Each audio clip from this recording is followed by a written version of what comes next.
வணக்கம். பொதிகை செய்திகளுக்காக சந்திரன். தலைப்புச் செய்திகள். பாகிஸ்தானிலிருந்து செயல்படும் ஜெய்ஷே முகமது தீவிரவாத இயக்க தலைவர் மசூத் அசாரை சர்வதேச பயங்கரவாதியாக அறிவிக்க சீனா முட்டுக்கட்டை, இந்தியா அதிருப்தி.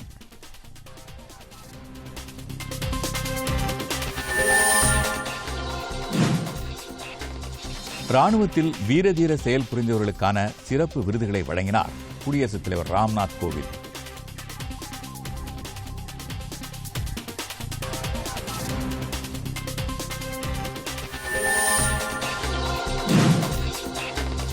அடுத்த 10 ஆண்டுகளில் உலகின் 3வது பெரிய பொருளாதார நாடாக இந்தியா உருவெடுக்கும் குடியரசு துணைத் தலைவர் வெங்கையா நாயுடு.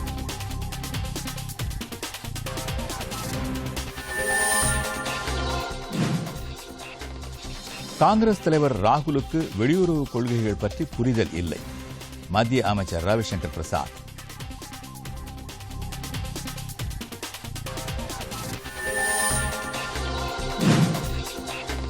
தமிழகம் முழுவதும் தேர்தல் தேதியை மாற்ற முடியுமா? நாளைக்குள் பதிலளிக்க தேர்தல் ஆணையத்திற்கு உயர்நீதிமன்ற மதுரை கிளை உத்தரவு. வணிகர்கள், பொதுமக்கள் பாதிக்கப்படாத வகையில் வாகன சோதனைகள் மேற்கொள்ளப்படும். தமிழக தலைமை தேர்தல் அதிகாரி சத்யபிரதா சாஹூ.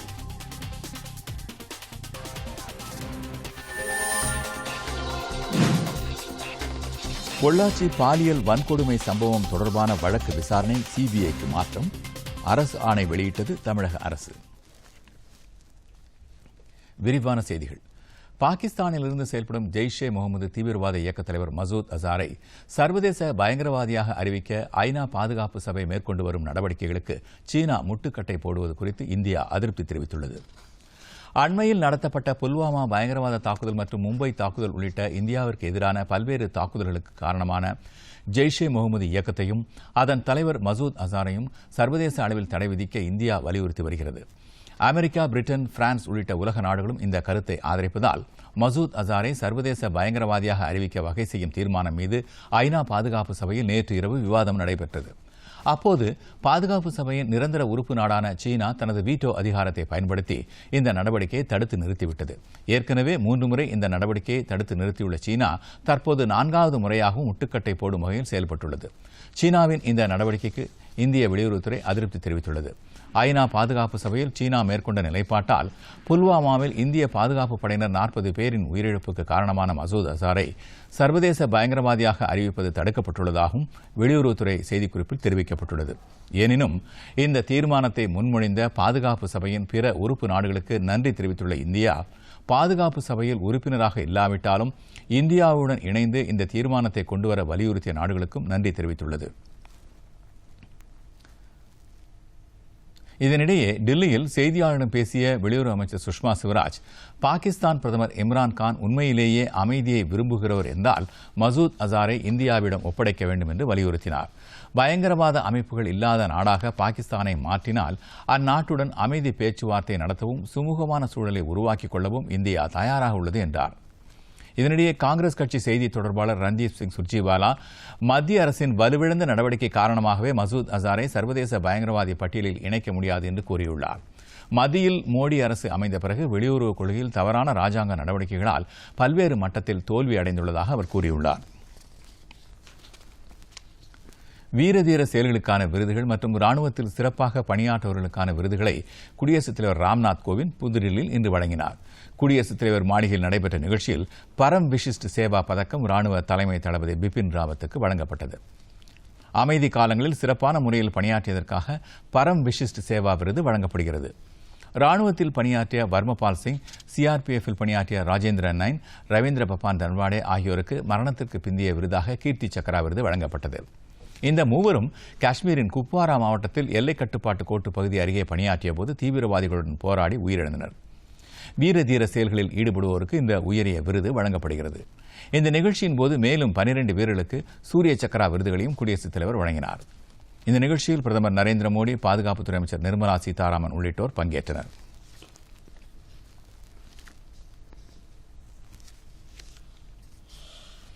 அடுத்த 10 ஆண்டுகளில் உலகின் 3வது பெரிய பொருளாதார நாடாக இந்தியா உருவெடுக்கும் என்று குடியரசு துணைத் தலைவர் வெங்கையா நாயுடு கூறியிருக்கிறார்.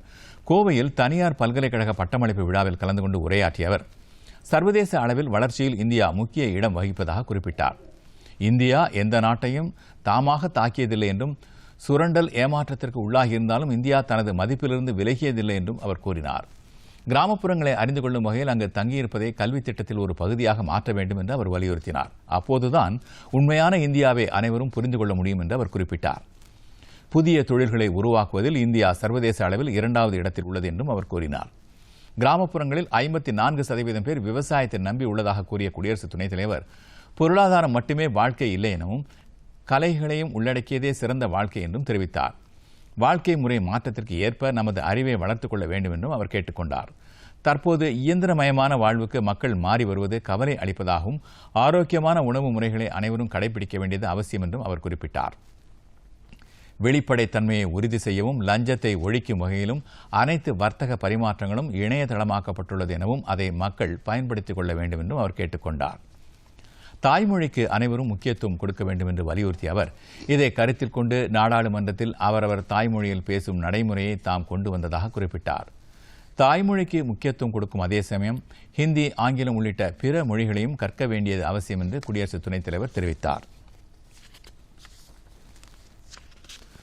கொள்கை முடிவு எடுப்பது, வெளியுறவு கொள்கைகளை அறிந்து கொள்வது, பொருளாதார யுக்திகளை வகுப்பதில் பிரதமர் நரேந்திர மோடி திறன்பட செயல்பட்டதாக நிதியமைச்சரும் பிஜேபி மூத்த தலைவரும் அருண்ஜேட்லி கூறியுள்ளார். மீண்டும் மோடி வேண்டும் மோடி என்ற நிகழ்ச்சியில் கலந்து கொண்டு பேசிய அவர், கடந்த 5 ஆண்டுகளில் பிரதமர் நரேந்திர மோடி பல்வேறு மட்டத்தில் தலைசிறந்த ஆளுமை உடையவராக செயல்பட்டதாக அவர் தெரிவித்தார். ஜிஎஸ்டி வரியை அமல்படுத்தியது, கடந்த 5 ஆண்டுகளில் நாளொன்றுக்கு 7 கிலோமீட்டர் தேசிய நெடுஞ்சாலைகள் அமைப்பது, 99% கிராமப்புற வீடுகளுக்கு கழிவுநீரை இணைப்பை வழங்கியது, 91% கிராமங்களுக்கு சாலை வசதி ஏற்படுத்தி தந்தது, ஆயுஷ்மான் திட்டத்தை அமல்படுத்தியது உள்ளிட்ட பல்வேறு சாதனைகளை இந்த அரசு செய்துள்ளதாக அவர் கூறினார். கடந்த 5 ஆண்டுகளில் 8 கோடி பேருக்கு இலவச எரிவாயு இணைப்பு வழங்கப்பட்டதாகவும், நாட்டில் அனைத்து வீடுகளுக்கும் மின்சார இணைப்பு கொடுக்கப்பட்டுள்ளதாகவும் அவர் கூறினார். ஜன்தன் திட்டத்தின் கீழ் 35 கோடி வங்கிக் கணக்குகள் தொடங்கப்பட்டுள்ளதாகவும், முத்ரா யோஜனா திட்டத்தின் கீழ் 16 கோடி கடன்கள் வழங்கப்பட்டுள்ளதாகவும் அவர் தெரிவித்தார். கடந்த 5 ஆண்டுகளில் 40க்கும் மேற்பட்ட புதிய விமான நிலையங்கள் தொடங்கப்பட்டதாகவும், ரயில்வே மேம்படுத்தப்பட்டதாகவும் அவர் கூறினார். திவால் சட்டத்தை அமல்படுத்தியது, ஆதார் அட்டையை திறம்பட பயன்படுத்திக் கொண்டது உள்ளிட்ட பல்வேறு நடவடிக்கைகளை மோடி அரசு எடுத்துள்ளதாகவும் அவர் தெரிவித்தார். தீவிரவாதிகளுக்கு எதிரான நடவடிக்கை பொறுத்தவரை மோடியின் வலுவான தலைமையால் 2 முறை துல்லிய தாக்குதல் நடத்தப்பட்டதாகவும், சர்வதேச அளவில் பாகிஸ்தானுக்கு எதிரான அழுத்தம் கொடுக்கப்பட்டதாகவும் அவர் கூறினார்.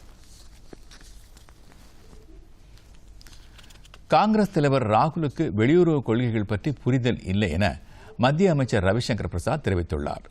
ஜெய்ஷே முகமது இயக்க தலைவர் மசூத் அசாரை சர்வதேச பயங்கரவாதிகள் பட்டியலில் சேர்க்கும் இந்தியாவின் நடவடிக்கைக்கு 4வது முறையாக சீனா முட்டுக்கட்டை போட்டுள்ளது. சீனாவின் இந்த நடவடிக்கைக்காக மோடி அரசை கடுமையாக விமர்சித்து ராகுல் தனது ட்விட்டர் பக்கத்தில் கருத்து பதிவிட்டிருந்தார். ராகுலின் இந்த குற்றச்சாட்டுக்கு மத்திய அமைச்சர் ரவிசங்கர் பிரசாத் பதிலளித்துள்ளார். டில்லியில் செய்தியாளர்களிடம் பேசிய அவர், ட்விட்டரில் வெளியுறவு கொள்கையை முடிவு செய்ய முடியாது என்றார். வெளியுறவு கொள்கை என்பது மிக முக்கியமான விவகாரம் எனவும், தூதரக விவகாரங்களில் எப்படி நடந்து கொள்ள வேண்டும், எப்படி பேச வேண்டும் என ராகுலுக்கு தெரியவில்லை என்றும் அவர் விமர்சித்தார். காங்கிரஸில் உள்ள அனுபவம் வாய்ந்தவர்கள் அவருக்கு விளக்க வேண்டும் என்றும் ரவிசங்கர் பிரசாத் கேட்டுக் கொண்டார். ரஃபேல் போர் விமான ஒப்பந்தம் தொடர்பான ரகசிய ஆவணங்கள் கசிந்ததால் தேச பாதுகாப்புக்கு அச்சுறுத்தல் ஏற்பட்டுள்ளதாக உச்சநீதிமன்றத்தில் மத்திய அரசு தாக்கல் செய்துள்ள மனு மீதான தீர்ப்பு ஒத்திவைக்கப்பட்டுள்ளது. ரஃபேல் ஒப்பந்தம் தொடர்பான தீர்ப்பை மறு ஆய்வு செய்யக்கோரி தாக்கல் செய்யப்பட்டுள்ள சீராய்வு மனு தொடர்பாக மத்திய அரசு பிரமாண பத்திர மனுவை தாக்கல் செய்துள்ளது. இதில் மத்திய அரசு ரகசியமாக வைத்திருந்த ஆவணங்களை மனுதாரர்கள் உள்நோக்கத்துடன் பயன்படுத்தியுள்ளனர் என்றும், இதனால் தேச பாதுகாப்புக்கு அச்சுறுத்தல் ஏற்பட்டுள்ளதாகவும் குறிப்பிட்டுள்ளது. இந்த மனு உச்சநீதிமன்றத்தில் இன்று விசாரணைக்கு எடுத்துக் கொள்ளப்பட்டது. அப்போது பேசிய மத்திய அரசு வழக்கறிஞர், ரகசிய பிரமாண ஆவணங்களை வெளியிட்டது இந்திய ஆதார சட்டம் பிரிவு 123 படி குற்றம் என்று கூறினார். மனுதாரர்களில் ஒருவரான பிரசாந்த் பூஷன் வாதிடும் போது, ஏற்கனவே மக்கள் பார்வைக்கு வைக்கப்பட்டுள்ள ஆவணங்களை சாட்சிக்கு பயன்படுத்துவது தவறில்லை என்று கூறினார். பொள்ளாச்சி பாலியல் வன்கொடுமை சம்பவங்கள் தொடர்பான வழக்கு விசாரணையை சிபிஐக்கு மாற்றுவதற்கான தமிழக அரசின் அரசாணை வெளியிடப்பட்டுள்ளது. முன்னதாக வழக்கை சிபிசிஐடிக்கு மாற்றி டிஜிபி ராஜேந்திரன் உத்தரவிட்டிருந்த நிலையில் வழக்கை சிபிஐக்கு மாற்ற தமிழக அரசு முடிவு செய்திருப்பதாக தகவல்கள் வெளியாகின. இந்த நிலையில் வழக்கை சிபிஐக்கு மாற்றுவதற்கான அரசாணையை தமிழக அரசு இன்று பிறப்பித்துள்ளது. இந்த சம்பவத்தில் ஈடுபட்ட 4 பேரை காவல்துறையினர் கைது செய்துள்ளனர். இவர்களிடம் தொடர்ந்து விசாரணை நடத்தப்பட்டு வருகிறது. இந்த வழக்கின் பின்னணியில் உள்ள நபர்கள் கைது செய்யப்பட வேண்டும் என சில அரசியல் கட்சித் தலைவர்கள் வலியுறுத்தினர். இதன் விளைவாக இந்த வழக்கின் விசாரணையை சிபிசிஐடிக்கு மாற்றி தமிழக காவல்துறை டிஜிபி உத்தரவிட்டிருந்தார். இதையடுத்து சிபிசிஐடி அதிகாரிகள் உடனடியாக வழக்கு தொடர்பான ஆவணங்களை பொள்ளாச்சி போலீசாரிடமிருந்து பெற்று விசாரணை தொடங்கினர். இந்த நிலையில் பொள்ளாச்சி வழக்கின் விசாரணையை தமிழக அரசு சிபிஐக்கு மாற்றியுள்ளது. பாலியல் குற்ற வழக்குகளில் பாதிக்கப்பட்ட பெண்ணின் பெயர் விவரங்களை வெளியிடக்கூடாது என்ற உச்சநீதிமன்ற வழிகாட்டுதல்களை மீறி தமிழக அரசு பொள்ளாச்சி வழக்கில் பாதிக்கப்பட்ட பெண்ணின் பெயர், கல்லூரி உள்ளிட்ட விவரங்களை சிபிஐ விசாரணைக்கான அரசாணையில் வெளியிட்டிருப்பது அப்பட்டமான விதி மீறல் என திமுக தலைவர் மு.க.ஸ்டாலின் குற்றம் சாட்டியுள்ளார். இதுகுறித்து முகநூலில் பதிவிட்டுள்ள அவர், அரசின் இந்த செயல் அப்பட்டமான விதி மீறல் என்றும் பாதிக்கப்பட்ட பெண்கள் யாரும் இனி புகார் தராமல் இருப்பதற்காக விடப்படும் மறைமுக அச்சுறுத்தல் என்றும் தெரிவித்துள்ளார். குற்றவாளிகளை காப்பாற்ற அரசு முயற்சிக்கக்கூடாது என்றும் அவர் கேட்டுக் கொண்டார். இனி வருவது தேர்தல் செய்திகள்.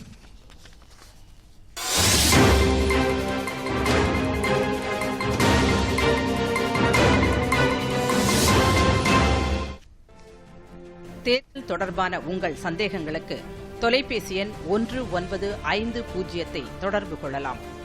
வாக்குச்சாவடியில் வாக்குச்சீட்டுடன் வாக்காளர் அடையாள அட்டை, ஆதார் அட்டை, பான் கார்டு, ஓட்டுநர் உரிமம், பாஸ்போர்ட், அரசு சார்ந்த அலுவலக அடையாள அட்டை, புகைப்படத்துடன் கூடிய வங்கி கணக்கு புத்தகம் ஆகியவற்றில் ஏதாவது ஒன்றை காண்பிக்க வேண்டும்.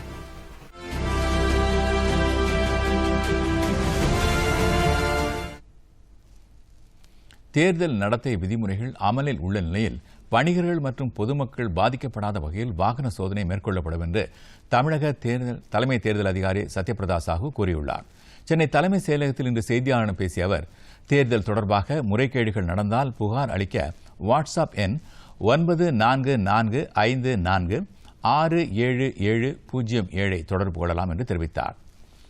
180042566669 என்ற இலவச தொலைபேசி எண்ணில் தொடர்பு கொண்டும் புகார் தெரிவிக்கலாம் என்று அவர் கூறினார். மேலும் சந்தேகத்திற்குரிய பணப்புழக்கம் குறித்து உரிய நடவடிக்கை எடுக்க அறிவுறுத்தப்பட்டுள்ளதாக அவர் தெரிவித்தார். வாகன சோதனையின் போது பணம் பறிமுதல் செய்யப்பட்டாலும் உரிய ஆவணங்களை காட்டி திரும்ப பெற்றுக் கொள்ளலாம் என்று அவர் குறிப்பிட்டார். பொதுமக்கள் உரிய ஆவணங்களின்றி 50,000 ரூபாய் வரை கொண்டு செல்லலாம் என்றும் அதற்கு மேல் ஆவணங்களின்றி பணம் கொண்டு சென்றால் பறிமுதல் செய்யப்படும் என்று அவர் தெரிவித்தார்.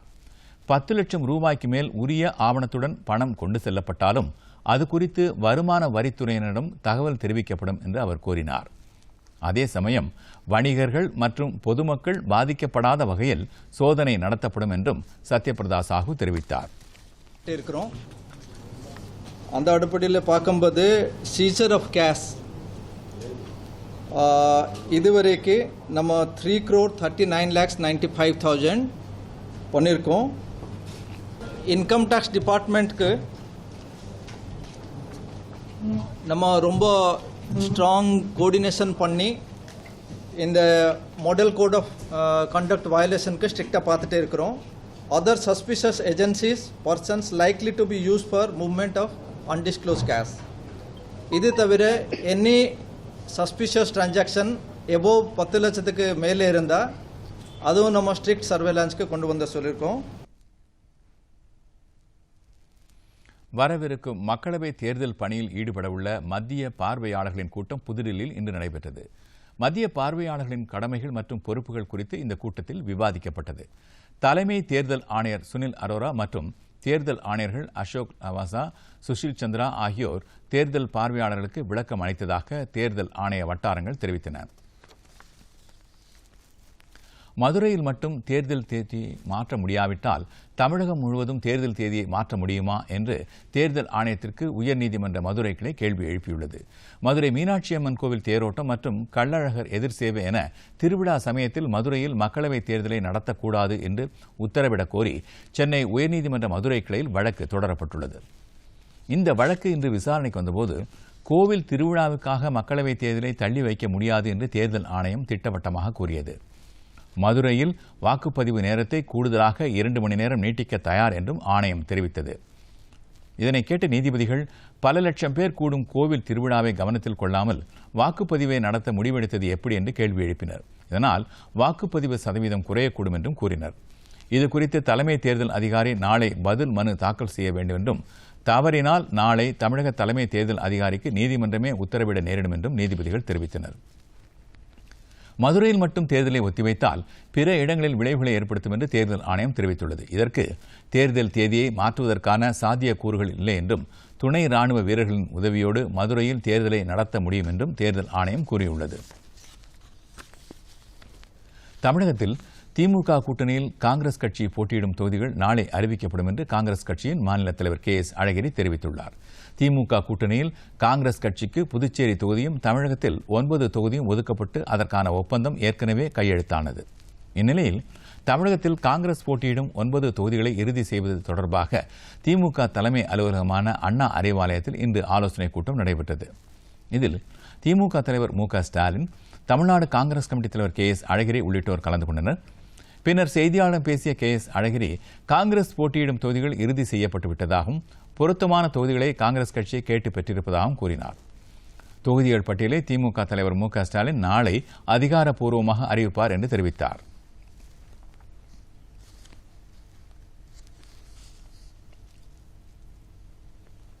இதனிடையே திமுக கூட்டணி கட்சிகளின் கூட்டம் நாளை காலை சென்னையில் நடைபெறும் என்று அக்கட்சி தெரிவித்துள்ளது.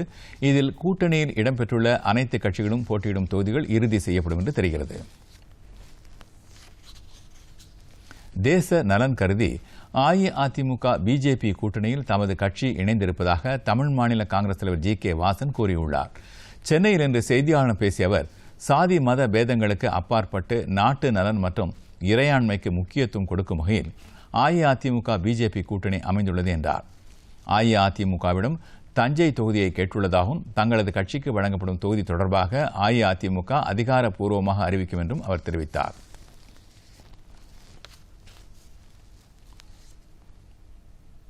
சிவகாசியில் பிளாஸ்டிக் தவிர்த்த பேப்பர் மற்றும் துணியினால் ஆன அரசியல் கட்சி சின்னம், தோரணங்கள் மற்றும் பல பொருட்களை தயாரிக்கும் பணி தீவிரமாக நடைபெற்று வருகிறது.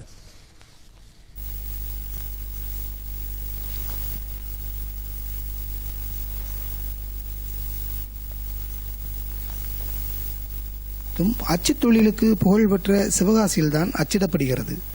இந்நிலையில் எல்லா துறைகளிலும் மாற்றங்கள் ஏற்பட்டுள்ளதைப் போல் தேர்தல் களத்திலும் தங்கள் கொடியை, சின்னத்தை வித்தியாசமான முறையில் வாக்காளர்களிடம் கொண்டு சேர்க்கவும், அதே சமயத்தில் அது தொண்டர்களுக்கு பயனுள்ளதாகவும் இருக்கும் நோக்கில் சில அரசியல் கட்சிகள் கேட்டுக்கொண்டதன் பேரில் விதவிதமான வடிவங்களில் விசிறி, தொப்பி, கண்களில் வெயில் படாமல் இருக்க கேப் மற்றும் பேட்ஜ், துண்டு, வேஷ்டி, சேலை, மப்ளர் ஆகியன தயாரிக்கப்பட்டு வருவதாக தெரிவிக்கிறார் இவற்றின் தயாரிப்பாளர் காசிராஜன். தேர்தலில் இளைஞர்களுக்கு முன்னுரிமை அளிக்கப்படுவதாலும் கணினி மயக்கம் ஆக்கப்பட்ட சூழ்நிலையிலும் இன்னைக்குள்ள விதவிதமாக நாங்கள் தயார் பண்ணி அதை காகிதத்தாலும் அட்டையாலும் எல்லாமே ரெடி செய்து ரெடியாக வைச்சிருக்கோம்.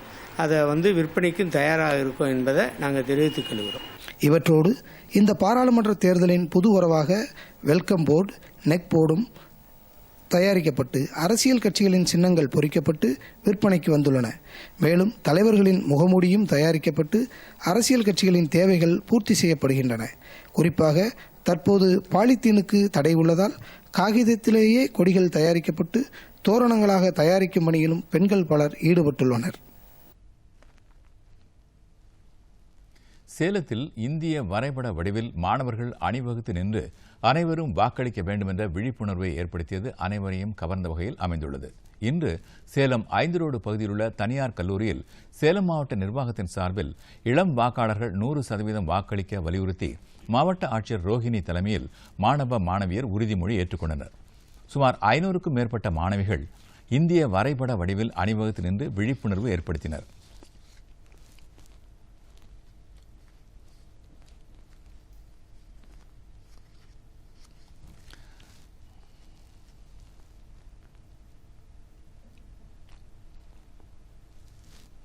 தருமபுரி மக்களவை தொகுதிக்கு உட்பட்ட பகுதிகளில் தேர்தல் ஏற்பாடுகள் மும்முரமாக நடைபெற்று வருகின்றன. இங்கு மின்னணு வாக்குப்பதிவு எந்திரங்கள் செயல்பாடு குறித்து கல்லூரி மாணவர்கள் மத்தியில் விழிப்புணர்வு முகாம் இன்று நடத்தப்பட்டது. இன்று நடைபெற்ற இந்த முகாமில் யாருக்கு வாக்களித்தோம் என்பதை அறியும் வசதிகளுடன் கூடிய வாக்குப்பதிவு எந்திரத்தை எவ்வாறு பயன்படுத்துவது என்பது குறித்து மாணவ மாணவிகளுக்கு விளக்கப்பட்டது. இந்நிகழ்ச்சியில் மாவட்ட தேர்தல் விழிப்புணர்வு அலுவலர் மற்றும் மகளிர் திட்ட அலுவலர் ஆர்த்தி தலைமை தாங்கினர்.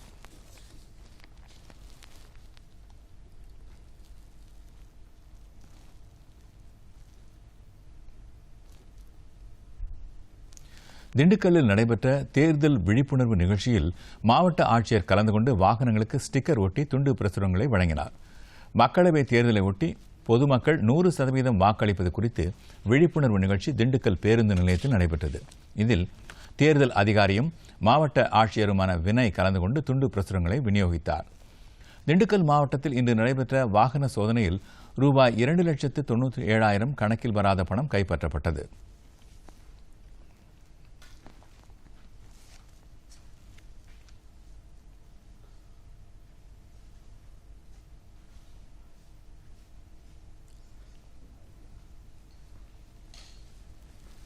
திருவள்ளூரில் நாடாளுமன்ற தேர்தல் விழிப்புணர்வை ஏற்படுத்தும் வகையில் மகளிருக்கான ரங்கோலி விழிப்புணர்வை மாவட்ட ஆட்சியர் மகேஸ்வரி ரவிக்குமார் இன்று பார்வையிட்டார்.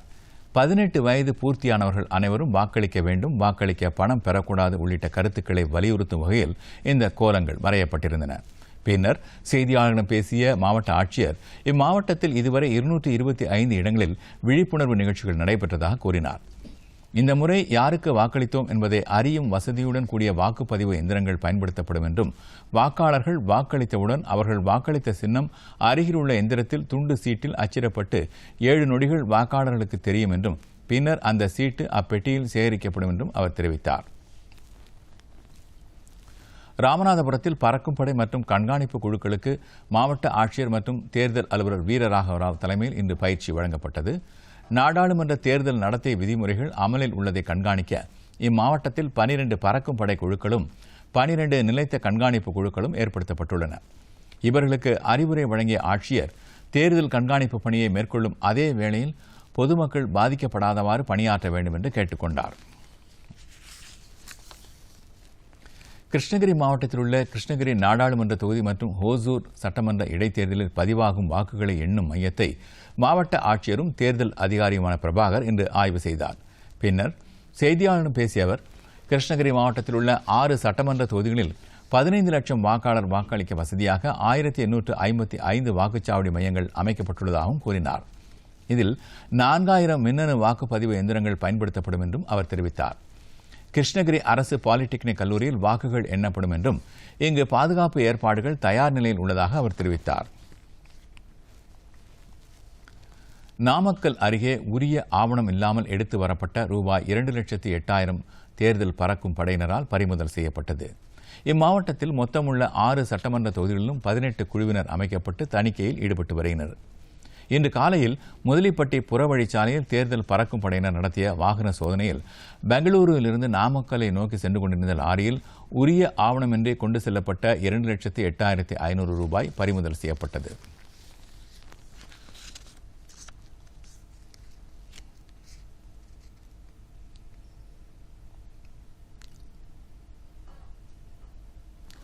அடுத்து சில முக்கிய செய்திகளை விரைவு செய்திகளாக பார்ப்போம்.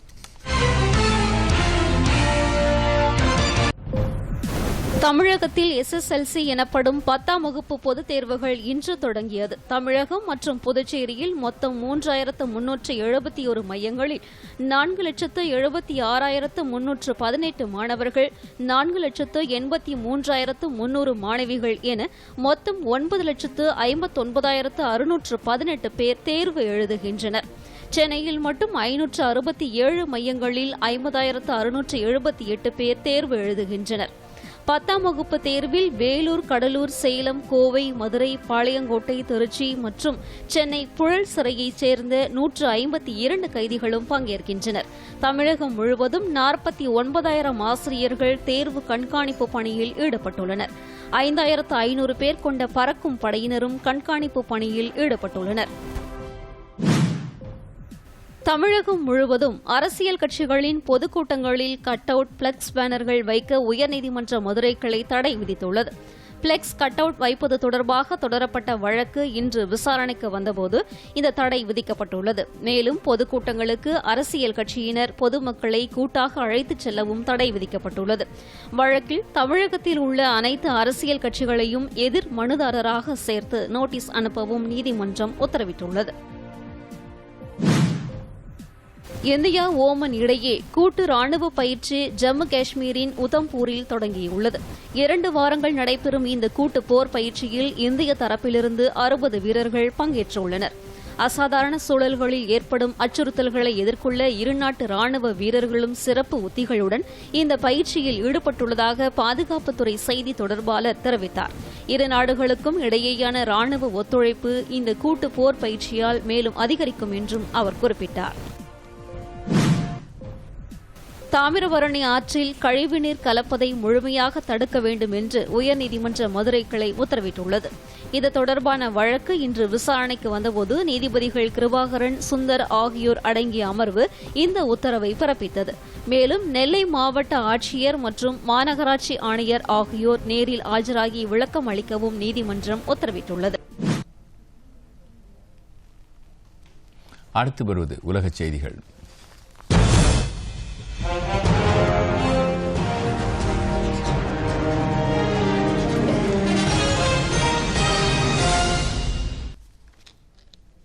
தெற்கு ஆசியாவில் நீடித்த நுகர்வு மற்றும் உற்பத்தி கொள்கையை உருவாக்கியுள்ள முதல் நாடு இலங்கைதான் என அந்நாட்டு அதிபர் மைத்ரிபால சிறிசேனா கூறியுள்ளார். நைரோபியில் நடைபெற்ற ஐநா சுற்றுச்சூழல் கூட்டத்தின் 4வது அமர்வில் கலந்து கொண்டு பேசிய அவர், நிலம் மற்றும் கடல் பகுதிகளை தூய்மையாக வைத்துக் கொள்ள இலங்கை அரசு பல்வேறு நவீன உத்திகளை கையாண்டு வருவதாக தெரிவித்தார். இலங்கை அரசின் நீடித்த நுகர்வு மற்றும் உற்பத்தி கொள்கை கிராமப்புற விவசாயிகளின் நிதிநிலையை மேம்படுத்துவதுடன் நாட்டின் பொருளாதாரத்தையும் உயர்த்தும் என்று அவர் குறிப்பிட்டார். சுற்றுச்சூழல் பிரச்சினைக்கு வறுமையும் ஒரு முக்கிய காரணமாக அமைந்துள்ளது என்று கூறிய அவர், வளரும் நாடுகளுக்கு மிகப்பெரிய பிரச்சனையாக இது உள்ளது என்றார்.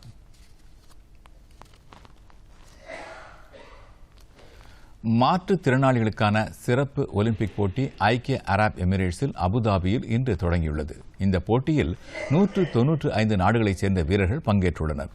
7 நாட்கள் நடைபெறும் இப்போட்டியில் இந்த நாடுகளைச் சேர்ந்த 7,500 தடகள வீரர்கள் மற்றும் 2,500 வீராங்கனைகள் பங்கேற்கின்றனர்.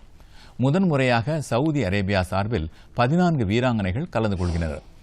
ஐக்கிய அரபு எமிரேட்ஸுக்கு அடுத்தபடியாக இந்திய வீரர்கள் இப்போட்டியில் அதிக அளவில் பங்கேற்கின்றனர்.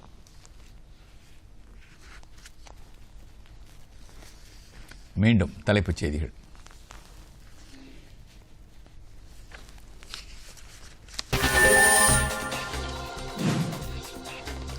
பாகிஸ்தானிலிருந்து செயல்படும் ஜெய்ஷே முகமது தீவிரவாத இயக்க தலைவர் மசூத் அசாரை சர்வதேச பயங்கரவாதியாக அறிவிக்க சீனா முட்டுக்கட்டை, இந்தியா அதிருப்தி.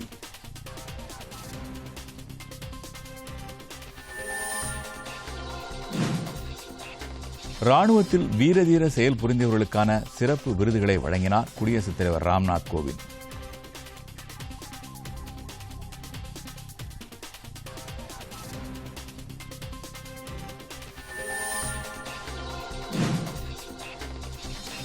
அடுத்த 10 ஆண்டுகளில் உலகின் 3வது பெரிய பொருளாதார நாடாக இந்தியா உருவெடுக்கும் குடியரசு துணைத் தலைவர் வெங்கையா நாயுடு.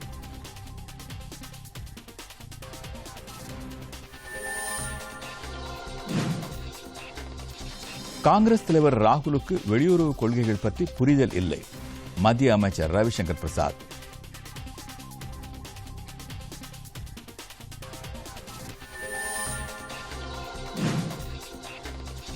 தமிழகம் முழுவதும் தேர்தல் தேதியை மாற்ற முடியுமா? நாளைக்குள் பதிலளிக்க தேர்தல் ஆணையத்திற்கு உயர்நீதிமன்ற மதுரை கிளை உத்தரவு. வணிகர்கள், பொதுமக்கள் பாதிக்கப்படாத வகையில் வாகன சோதனைகள் மேற்கொள்ளப்படும். தமிழக தலைமை தேர்தல் அதிகாரி சத்யபிரதா சாஹூ.